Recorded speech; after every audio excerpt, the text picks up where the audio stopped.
Hey, liebe Musikfreunde, schön, dass ihr dabei seid. Hier ist wieder Frax Music mit einer weiteren Ausgabe zu der Geschichte von NDW, die Neue Deutsche Welle. Unter anderem mit Fehlfarben Grauzone und ihr Eisbären. und Rheingold, die Dreiklangsdimensionen.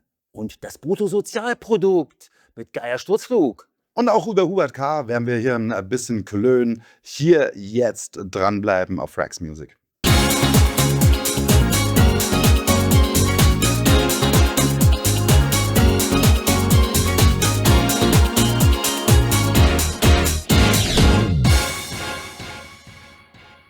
Ihr seid wieder bei Frax Music gelandet und wir sind letztes Mal bis zu den Vorreitern der Neuen Deutschen Welle gekommen. Wie gesagt, das ist unser Thema. Hier eine weitere Folge dazu. NDW ist ein großes Thema und hatte die Musikbranche massiv bewegt und vor allen Dingen natürlich die Zuschauer. Und wo hat das Ganze angefangen?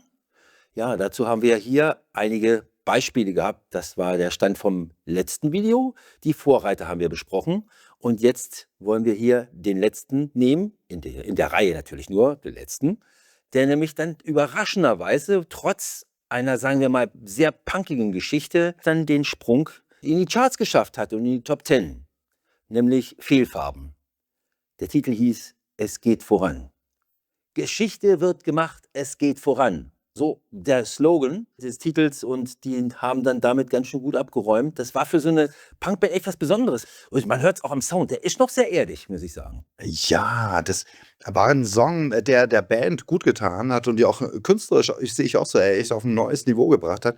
Aber es hat ihnen auch gewisse Probleme bereitet, weil viele von ihren früheren Fans, die auch eng verwoben waren mit der Punk-Szene damals, die haben das als eine Art künstlerischen und kommerziellen Verrat gesehen. Hey, ihr verkauft euch. Und auch musikalisch, das ist ein großartiger Song, es geht voran. Aber es ist ja eigentlich, es ist vom Sound her eigentlich kein Punk. Im Grunde, wenn du das genau anhörst, dann hat das eher so was Funkiges. Das ist wie so ein Nile Rodgers Riff oder sowas. Ja? Es geht in diese Richtung. Und das ist natürlich nicht Punk. Und damals war Punk noch frisch und jung. Es war echt eine Glaubensfrage. Und so gesehen, manche von ihren alten Fans haben sie verloren, aber sie haben natürlich viel, viel neue gewonnen.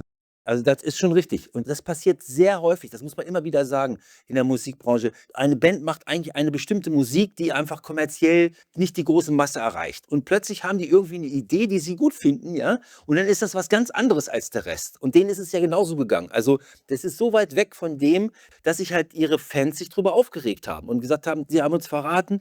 Aber ich meine, sie wären dann wieder zurück zu ihrem Sound gegangen, den sie sonst vorher hatten. Sonst hätten sie einen nachgelegt, ja, und gesagt, wir brauchen noch sowas wie Es geht voran. Und ihnen war das wichtiger, Akzeptanz bei ihrer Gruppe zu behalten. Das muss jeder selber entscheiden. Jetzt kommen wir zur Musikindustrie. Die sieht eigentlich im Grunde genommen zu, dass da für die ein Hit bei rauskommt. Und wenn die sowas sehen, dass da was sich entwickelt, dann werden die sofort nach dem Album schreien. Weil zumindest war es früher so, dass zur Zeit der Schallplatte, da wir reden ja noch von Schallplatten, denn die CD war noch nicht am Start zu dem Zeitpunkt. Also die Schallplatten damals, die waren darauf ausgelegt, dass sie halt eben mit einem Album davon machten. Und dann wird es immer schwierig. Die Leute, die jetzt natürlich gesagt haben, oh, sie die kommerzielle Seite gesehen haben von Fehlfarben, es geht voran, die kaufen das Album und sagen, da ist ja gar nichts drauf, was ich gut finde. Ja, waren enttäuscht. Hm. Immer ganz schwierig, ja. Die Plattenindustrie, die sagt, naja gut, verkauft ist verkauft. Wir können auch nichts dafür. Ist ja nicht unser Ding. Wir haben den Leuten ihre künstlerische Freiheit ja nicht genommen. Muss man denen zugestehen. Ja, und da muss jetzt halt jede Band vor allen Dingen selber entscheiden. Und ich bin mir sicher, die haben lange gruppendynamische Gespräche gehabt. Ja, das muss man immer sehen. Die sitzen dann da und diskutieren das aus. Bringt auch manchmal keine gute Stimmung in so eine Gruppe. Ja, es ist auch eine schwierige Entscheidung, weil die einen wollen vorankommen, die wollen was anderes machen, andere wollen bleiben. Es sind halt alle Menschen so. Und die Erwartungshaltung von der Fans, das ist überhaupt ein großes Thema, nicht nur bei NDW, natürlich offensichtlich bei allen möglichen Künstlern. Das kann schon manchmal ganz schön Druck ausüben, so, ey. Du musst halt liefern, ja, und jetzt lieferst du nicht. Und dann weißt du ja nie, ob du dann das neue Publikum auch gewinnst. Und es gab tatsächlich Bands, mir oder mehrere Beispiele einfallen, die dann irgendwann am Ende komplett zwischen den Stühlen gestanden sind. Und dann kannst du dich nur auflösen und unter neuem Namen irgendwas ganz Neues machen. Ja. Ja, ist richtig. Also ich habe hier mal so ein bisschen geguckt, was machen die heute? Und da sieht man, also sie sind am Start. Ich vermute, dass sie wieder am Start sind. Die haben dann irgendwann wir müssen ja nicht unbedingt sich gestritten haben und alle auseinandergegangen sein. Kann aber auch so sein. Manchmal ist es auch so, dass sie sich sagen, Mensch, komm, lass uns doch noch mal zusammen. Musik machen hat doch Spaß gemacht. Komm, wir hauen jetzt einfach noch mal rein. Haben einen ganz anderen Status. Alle sind dann in Familien untergekommen und haben Nachwuchs und was weiß ich nicht alles. Haben diese ganze Phase überlebt und sind dann sozusagen in ein neues Zeitalter getreten. Und dann kann sowas dann so sein, dass man sich dann sagt, okay, wir gehen einfach noch mal auf die Bühne. Und so ähnlich, nein, so ähnlich war es nicht, aber wir gucken jetzt mal danach, was hat sich auch von den Alternativen, also die Alternative oder Avantgarde, wie man sie auch immer nennt, wer hat denn von denen den Sprung in die Neue Deutsche Welle eigentlich geschafft? Und da habe ich einige Beispiele hier zusammengetragen, die halt eben nicht diesen Standard, also nicht wie Markus mit seinem Ich will Spaß oder mit dem, was sonst so halt eben die Spider-Murphy-Gang und so weiter ist. Und diesen kommen aus einer ganz anderen Richtung, aber werden dem, und meiner Meinung nach auch zu Recht, ja, dieser, sagen wir mal, Avantgarde-Seite der NDW zugeordnet. Und das kommt. Vorne haben wir nämlich auch wieder jemanden, der nicht aus Deutschland ist. Grauzone mit Eisbär ist aus der Schweiz. Tatsächlich, das wusste ich gar nicht. Ja, die sind aus der Schweiz und haben dann eben auch ihren Beitrag geleistet. Man hört es nicht, ne? Hört man überhaupt nicht, hä? Also, es kann sein, dass die vielleicht auch irgendwo noch einen Zweig hatten, den sie da vorne geholt haben, der dieses „Ich möchte ein Eisbär sein." Das klingt überhaupt nicht nach Schweiz. Ich bin wirklich verblüfft. Das ist vielleicht zum ersten Mal, das ist aus der Schweiz. Interessant. Ja. Gut, deshalb habe ich es auch relativ kurz gemacht, dass wir die alle jetzt hier mal kurz erwähnen, weil sie sind teilweise, also gerade der Eisbär ging wirklich gut damals. Ich weiß nicht, ob du auch das Gefühl hattest? Ja, das ist einer von den großen Klassikern. Ja. Schon damals, ich mich erinnere, das lief auf jeder Party, haben wir das Zeug aufgelegt. Und auch heute, wenn du so eine 80er-Party schmeißt, ey, das ist ein Klassiker, jeder kennt das. Das ist auch so eingängig irgendwie. Und das ist auch da ist es so ein bisschen so Dadaismus, auch so ein Nonsens-Text, der aber nicht einfach nur töricht oder albern ist, sondern irgendwie halt so künstlerisch Nonsens. Dadaismus irgendwo. Eisbären müssen nie weinen, kalter Polarform, was singt der da? Oh Mann, und das nächste Ding, was du hier hast, Dreiklangsdimensionen von Rheingold. Das ist tatsächlich einer meiner Favoriten aus dem ganzen Genre NDW. Eine meiner Lieblingstracks. Und nicht zuletzt auch deswegen, weil du hörst es einfach. Das ist einer von den NDW-Nummern, wir haben ja darüber auch gesprochen in den ersten Teilen, der steht wirklich mit einem Bein noch im Krautrock. Das ist so ähnlich wie Kraftwerk, das ist so Elektronika, das ist noch Pionierarbeit. Das hat auch die ganze Ästhetik, selbst auf dem Plattencover, ja, ich meine, so mit Ausschlägen und Technik und so und Elektronik, das ist so, da kraut jetzt noch, wie ich so sage, das wabert so, das hat so was Minimalistisches, ja, liebe ich diese Platte, ganz großartig. Also der Song auf jeden Fall, ja.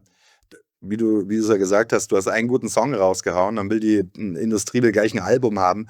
Und ich weiß es jetzt nicht bei Rheingold, um denen nicht Unrecht zu tun, aber oft war es dann so, dass dann die Alben auch nicht das liefern konnten, was der eine Hit bringt, sondern dann manchmal auch ein bisschen gehetzt erscheinen, schnell, wir müssen noch was zusammenstellen. Ja, okay, mit dem einen Ding spielen wir noch ein bisschen.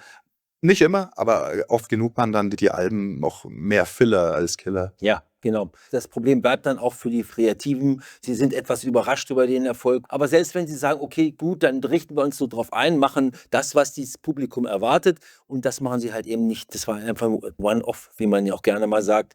Dann passt da nicht, geht es da nicht weiter für die. Ich würde es auch so sagen, also da hatten wir schon mal übrigens Empfehlung. Das ist jetzt ja der 4. Teil, den wir ja insgesamt aufgenommen haben. Und im Teil 3 gibt es durchaus Informationen hier über DAF zum Beispiel. Also können wir nur wärmstens empfehlen. Ina Deta Band, Neue Männer braucht das Land. Also ich will mal so sagen, das gilt auch heute noch. Haha, ja, natürlich. Ja. Großartiger Song. Ich finde, der passt am allerwenigsten eigentlich in das, was wir NDW nennen. Jetzt rein von der Musik her. Ist halt auch so, okay, es ist deutschsprachig und es ist Anfang der 80er gekommen, dann bist du dort in diesem Genre mit drin. Aber rein musikalisch steht es viel mehr in der Tradition so aus den 70er noch. Liedermacher, Protest-Song, einen politischen Song machen. Das ist mehr so Folkmusik, weißt du, so von der ganzen Art her. Das ist eigentlich nicht NDW. Aber ja, wie wir es auch schon bei Spliff hatten, wie wir es auch schon bei Klaus Lage hatten und so weiter.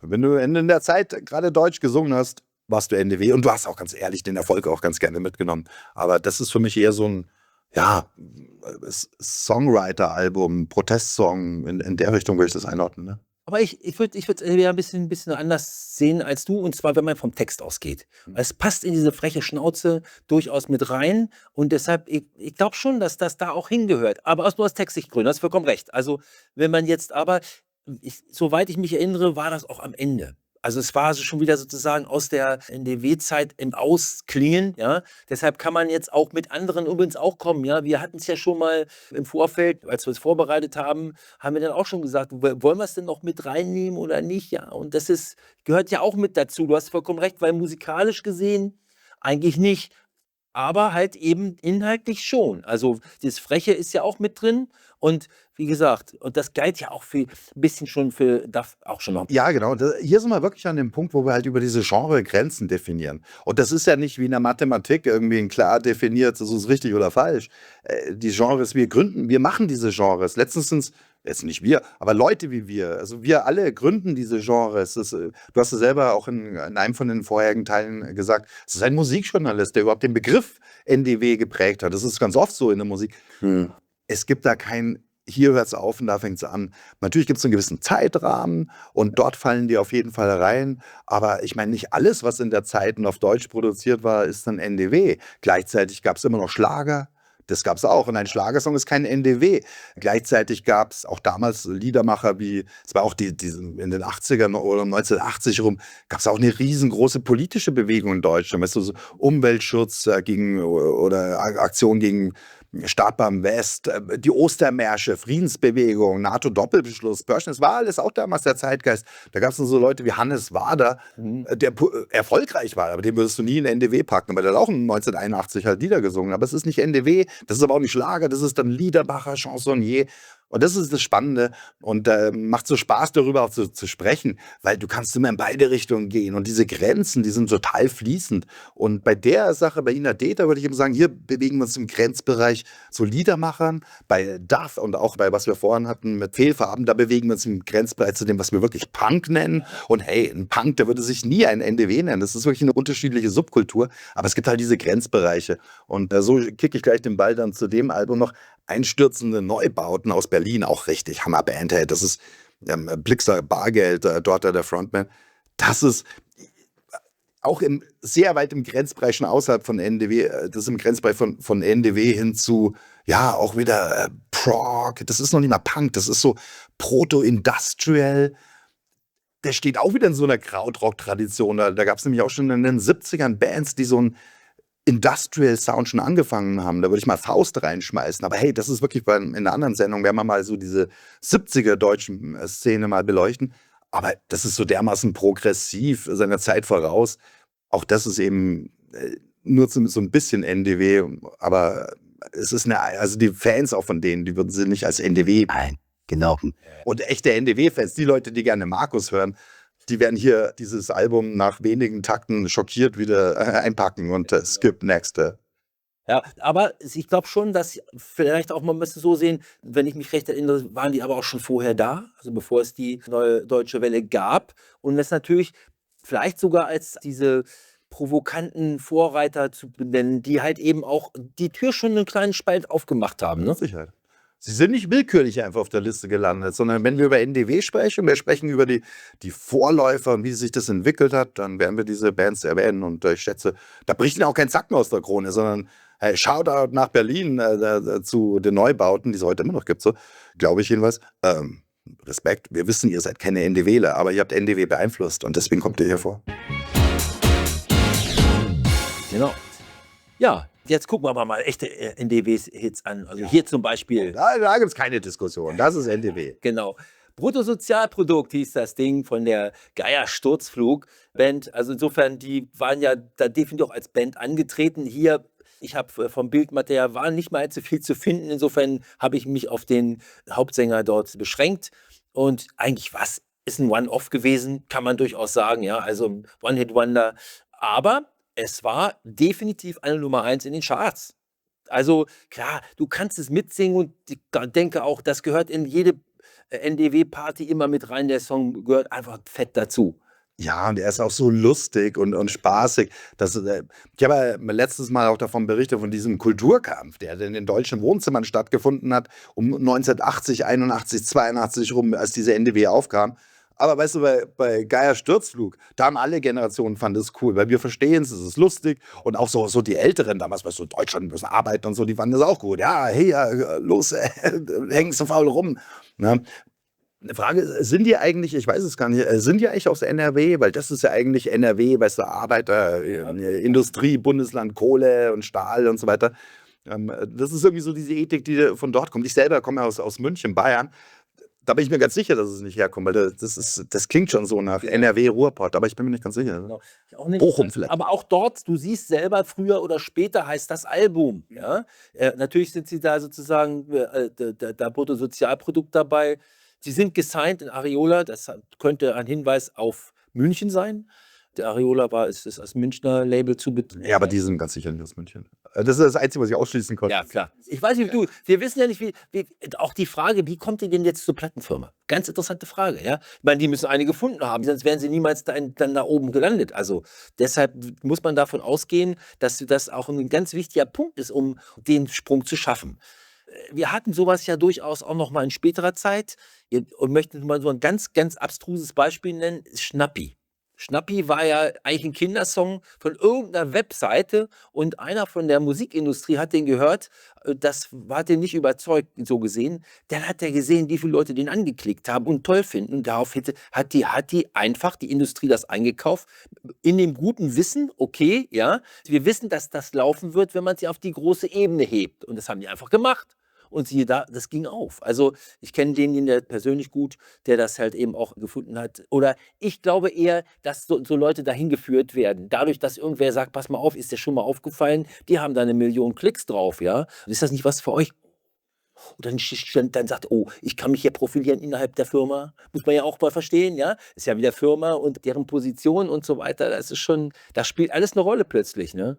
Und dann kommt der Typ vom Music Business auf die Idee, okay, ein guter Song, lass uns ein Album produzieren. Komm, wir schicken die zur Bereitung. Mach mal ein Album mit dem, bitteschön. Ja. Und das soll irgendwie in dem Style sein und sich gut verkaufen. Do it. Hier, bitteschön. Ja, Danke. so kommen auch solche Sachen zustande, die das dann irgendwo vielleicht auch eingeschickt haben. Aber du brauchst immer jemanden, das ist ganz wichtig, man braucht immer jemanden, der dir diese Tür aufmacht zur Industrie. Also irgendjemand muss es ja dahin bringen und zwar, weil deren Problem ist, gerade wenn so eine Welle läuft, dann fühlt sich auch noch jeder noch da aufgefordert, für auch noch seinen Kram dazu zu machen, was sie für einen Schrott gekriegt haben. Ja?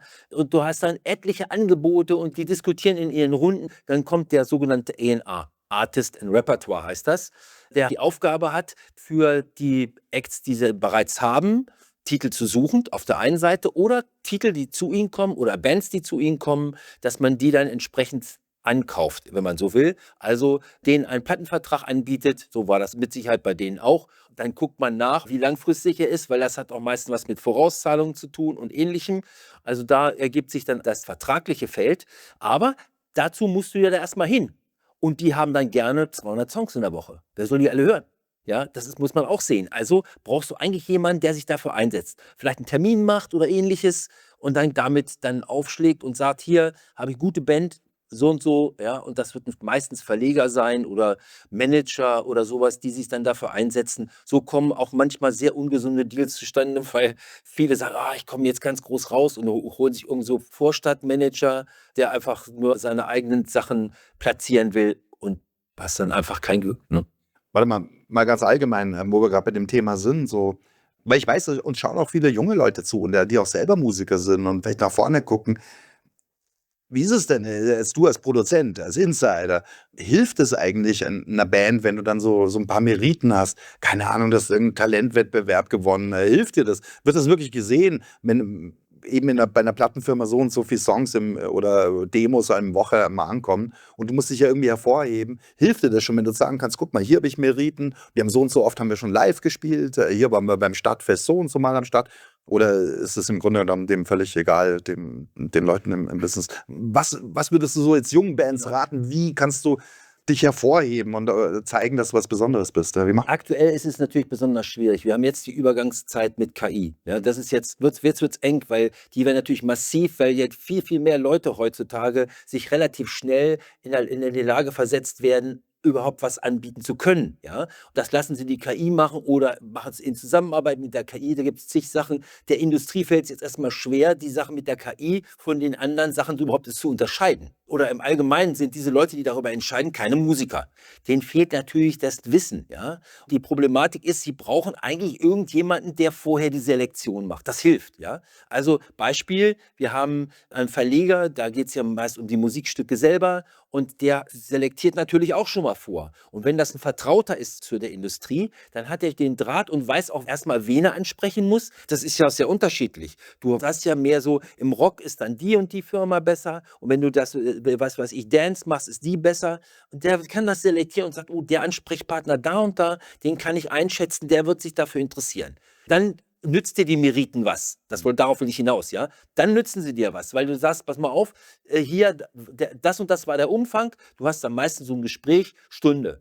Das ist dann limitiert, du weißt, in dieser halbe Stunde, ich weiß nicht, wie es heute ist, ja, hast du diesen Zeitraum. Und dann muss der sozusagen vortragen. Und wenn der gut ist, dann sucht er sich alles das raus, was die Plattenfirma überzeugt. Weil deren Aufgabe wäre ja, das, was sie da hören, auf ein hohes Niveau zu ziehen, wo sie sagen, okay, hier, das heißt musikalisch gesehen, aber auch den Interpreten. Es lohnt nicht für eine Plattenfirma heute, jemanden mit einem Titel einzukaufen.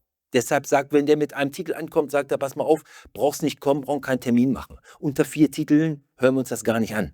Ja, damit grenzen sie schon mal aus, dass irgendwelche Leute, die irgendwie mal auf die Idee gekommen sind, irgendwas zu machen, damit mit dabei sind. Das funktioniert nicht. Das ist schon mal gut. Erstes Selektionskriterium, ja.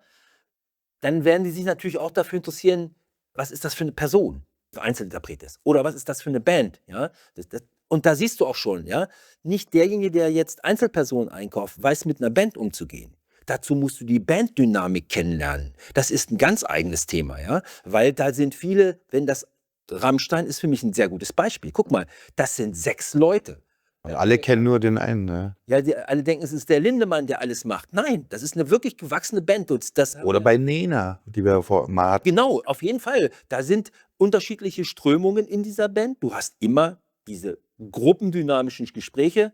Also wenn du die miterlebt hast, manchmal ist, weil also auch jeder will ja was Unterschiedliches. Die sagen ja nicht alle, ich will unbedingt den dicken Erfolg haben. Andere sagen, pass mal auf, ich habe hier Familie. Also für mich kann das so schnell, wie du das willst, hier mit 30 Wochenstunden hier arbeiten dafür, das schaffe ich gar nicht. Was soll ich das denn machen? Und schon geht schon los, ja. Dann fragen sich die anderen, ist das der richtige Mann für uns? Und schon siehst du Abspaltungsproblematik, ja. Ist alles wirklich schwierig. Also gerade wenn es um eine Band geht, deshalb sind viele auch damit mit einer anderen Geschichte einverstanden. Vielleicht ist es auch heute ja gar nicht mehr so bedeutsam, einen Plattenvertrag zu haben wie damals, weil damals war natürlich durch die Technologie, nicht jeder hatte eine Pressmaschine zu Hause, hast du das gebraucht, um irgendwie gehört zu werden, gevielfältigt zu werden. Heute in Internetzeiten mit Streaming und so, ja, es gibt auch so eine große Indie-Szene, die sich schon völlig losgelöst hat von irgendwelchen Plattenfirmen. Heute ist es vielleicht gar nicht mehr so von Bedeutung. Das ist natürlich cool, wenn du einen Plattenvertrag hast, weil es gibt dir eine gewisse Sicherheit. Aber jetzt, wenn du heute ein junger Musiker bist, gibt, glaube ich, viele Wege, wie du auch auf Aufmerksamkeit und Erfolg kommst. Du hast vollkommen recht. Aber dieser Trend hat sich schon vor 20 Jahren angedeutet und wird eigentlich immer weiterkommen. Aber die Neue Deutsche Welle hat ja auch andere Leute möglich gemacht, nämlich hier Hubert K. Über den gibt es einiges zu sagen. Nämlich, dass wir hier mit Hubert K. jemanden haben, der jetzt nicht nur in der Neuen Deutschen Welle mit dabei war, das war sein Start. So sah er damals aus, als er noch den Sternenhimmel gesungen hat. Guck mal, man ahnt das schon, hier ist eine Performance. Dieser Bassist war eigentlich auch immer mit dabei, ne? Das ist er hier, der hat dann den Bass gespielt. Hubert K. selber. Auch eine wilde Art, wie der den Bass spielt. Ich meine, einfach guck, wo die Hand hat. Ja, ja. Ja gut, also du erkennst schon, hier ist eine Performance drin und deshalb kommt die ZDF-Hitparade beispielsweise, ist ein ganz wesentlicher Punkt dabei, ne? Denn auch da waren die schon mit dabei. Die hatten das kommerzielle Potenzial. Könnte sogar ein Ausschnitt aus der Hitparade sein, so wie das Publikum arrangiert ist. Und ich hab so erzählt, damals Hitparade war ein Must-See. Ja. Damals hatte es da kaum was anderes. Und wenn das kam, wow, da kommen unsere Leute. Ich erinnere mich daran, wie Hubert Kader das erste Mal aufgetaucht sind. So, wir haben das so gefeiert. Heute schaue ich zurück und denke mir, naja, das ist vielleicht dann doch eher die etwas, nicht ganz so anspruchsvolle Variante von NDW. Und das sage ich auch mit höchstem Respekt. Damals als Kid und das hat mich geprägt als Teenager. Ich habe das Zeug oft gehört. Wir haben die Platten gekauft. Wir haben die Platten auf unseren Schülerpatschen aufgelegt oder so. Damals habe ich das so abgefeiert. Sternenhimmel, Rosemarie, das war einfach großartiger. Die beiden sind die größten und bekanntesten. Da steht sogar auf der Platte drauf, hier klein gedruckt, Natürlich mit Sternenhimmel. genau. Weil, weißt du, jeder, der was gekauft von Hubert K., wenn da nicht Sternenhimmel drauf ist, dann geht die Mutti nämlich dann am nächsten Morgen wieder zurück ins Plattengeschäft und beschwert sich, dass das halt drauf ist. Sie hat extra Hubert K. gekauft, da ist das Lied nicht drauf. So. Natürlich ist das da drauf. Weißt du. Engel 07. Ach ja. Ja, ist auch noch. Das kennt man ja auch. Also, der hat schon, da war schon mehr. Und jetzt kommt das Besondere bei ihm, das war für ihn nur der Startschuss. Denn der Maria Magdalena, das war 84. Sandra? Sandra, diese ganzen Background-Chöre, die dazwischen kamen, ist alles er. Tatsächlich. Er hat es komponiert, Co. Er hat das Chor komponiert. Ja. Das wusste ich alles gar nicht. Ja, das ist schon, der hat dann, Ich wusste, dass Sandra aus Deutschland kommt, also diese Produktion auch, aber der Hubert K., Hubert K. hatte massiv, da steigt er gleich mal wieder ein Level in meinem Respekt, weil ich meine, das muss ja auch erstmal können, so einen guten Popsong zu produzieren. Das ist eine Fähigkeit. Braucht ihr nicht. produziert hat er ihn definitiv nicht, das war nämlich der Michael Cretu. Aber komponiert, okay. Aber komponiert. Aber er ist kein großer Komponist, der gute Michael Cretu, kann man durchaus so sagen, sondern seine Stärken sind wirklich die Produktion. Und die hat er ja wirklich fantastisch gemacht. Also der Mann ist wirklich bewundernswert. Er ist auch so einer von den ganz pedantischen. Der ist ganz genau, und das muss so und so sein. Aber super gut. Und deshalb sind die Sachen Sandra, das war ein Meilenstein für die deutsche Produktion, muss man immer wieder sagen. Also Hubert K., heute kennt man ihn ja immer noch, ne? Da sieht man ihn sitzen, ne? Der ein oder andere wird sich Was ist denn das denn? Das Brother Promi. Da heißt er nochmal richtig. Und der ist, also Leute, wer es gesehen hat, ich hab's persönlich nicht gesehen, sondern ich bin höchstens mal bei Kalkofe dabei, wenn er sich lustig macht über die dramatischsten Sachen, die im Fernsehen zu sehen sind. Und er hat sich natürlich das rausgepickt, weil der fährt total ab da. Also wer so eine lustige Unterhaltung sucht, er ist schon sehr, sagen wir mal, speziell. ein wenig exaltiert, wie Falco sagen würde. Ganz ehrlich, ich weiß bis heute nicht, was exaltiert bedeutet, aber ich drop's halt mal. Stimmt, ist auch. Also wie gesagt, er hat eine große Karriere jedenfalls hinter sich gehabt, also das muss ich sagen. Und damit hat er sich auch seinen weiteren Lebensweg gepflastert. Also der muss auch nicht mehr arbeiten. Der musste schon mit 40 nicht mehr. Ich glaube, von den bekannten NDW-Leuten, also die wir hier besprechen, ich glaube, für jeden von denen hat das fast für ein ganzes Leben lang gereicht. Vielleicht nicht, um die superreich zu machen, aber wenn du willst, konntest du darauf immer wieder aufbauen. Ja. Hey, ich hatte damals in den 80ern einen Hit, gut, dann kannst du auch heute, wenn du willst und ernsthaft bestrebt bist, verschaffe ich dir wieder, als Agent oder sowas, verschaffe ich dir Gigs. Dann spielst du halt auf Stadtfesten und so weiter, aber da kannst du als Musiker dann auch dein Leben bestreiten und musst jetzt nicht irgendwo einen anderen Brotjob annehmen. Ne? Das prägt dich ein Leben lang, ja? Sowas. Wenn die NDW-Partys gibt, es gibt die 90er-Partys, also alle, die ja in den 90er Jahren dabei waren mit Eurodance, die konnten on Stage gehen. Also das war alles hervorragend für die Leute. Sie konnten also eben immer wieder auf die Bühne gehen, wurden vermittelt, das ist ja wichtig. Die Namen musst du kennen, Hathaway oder sonst irgendwen oder was weiß ich hier von denen, wenn wir jetzt die nehmen, was weiß ich, Peter Schilling, man muss da dabei sein. Ja, und wie wir es letztens hatten, es ist halt ein Segen und Fluch. Du bist halt Hubert K. und die Leute wollen nicht, dass du irgendwas anderes spielst, sondern die wollen natürlich Sternenhimmel. Genau, obwohl man sich weiterentwickelt hat und natürlich keine Lust hat mehr. Ja. Das muss kommen, nichts anderes, ja. Genau. Ja. Und damit sind wir also auch mit dem 4. Teil mit dabei. Ich kann nur empfehlen, die anderen auch zu sehen. Also es lohnt sich wirklich, denn wir bringen alle möglichen großen Stars, die damals die NDW gerockt haben, die haben wir da schon besprochen. Und wir haben die Geschichte noch nicht auserzählt von der NDW. Da kommt noch mehr, deswegen stay tuned with Frags Music.